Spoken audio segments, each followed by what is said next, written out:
Well, you can catch Daily Blast live right here on ABC 10 every weekday at 11 a.m. discussing the latest hot topics and trends. And today, we're chatting with Al Jackson and Stephanie Jones about the new upcoming Bachelorette season and the shocking news about one of the contestants. So Al and Stephanie, I'm going to update everybody here. So obviously one of the contestants on the show, he's a sperm donor, and he has helped in the birth of 114 children for all types of families, which is safe to say, this guy he's pretty darn fertile, right? But just a little bit, Mellisa. Just slightly, but Stephanie, could you be with a guy that has aided in so many births of children? It's a tough one because in one way, I feel as though he's helping so many families that wouldn't be able to have a child, and that's a really beautiful thing. But personally, did he have to help so many? I know. I think it's a lot more to do with this than it is to do with what's in here when it comes to 114 babies. And honestly, somebody's got a degree in biology, 114. If you think about how many that men produce, that's really not that many. So, I'm really not that impressed. I think this is a humble brag on his part. Unless you're sticking around to raise those kids and having your check split up 114 ways. Can you imagine if they all come try to find him? That's what I'm saying, 115 blocks on Instagram. It's going to be a lot.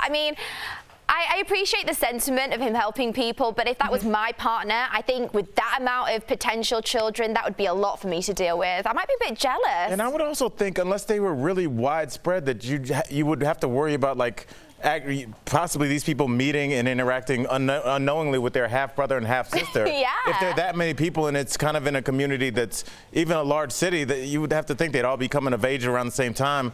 I don't know. I just think this is all bad. Can you guys imagine that gene pool up a little bit? Can you imagine the DNA tests down the road? With all the popularity of all the DNA companies, people kind of doing their lineage search, and then all of a sudden, they're all finding each other. That could very well happen, like you said, Al. Yeah, we just had Mr. Dunn here on Friday, and he was the guy that basically came up with the software that led us to Ancestry.com. And, I think he said he's responsible for over 40,000 matches, people finding, long-lost mothers, fathers, brothers, sisters. I had a personal situation in which I found a long-lost sister. And I think Mellisa, this is going to be so common.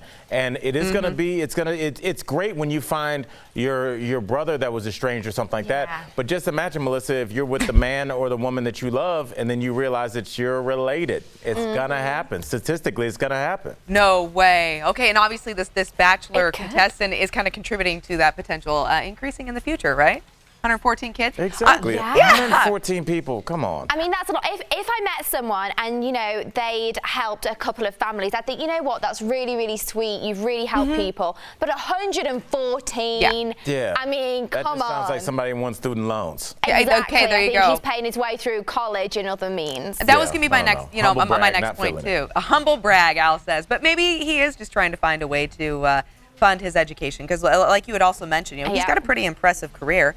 And in background, and it looks like he's also starting up a virtual reality kind of company. So he's got aspirations. Do you guys think he's going to stick around?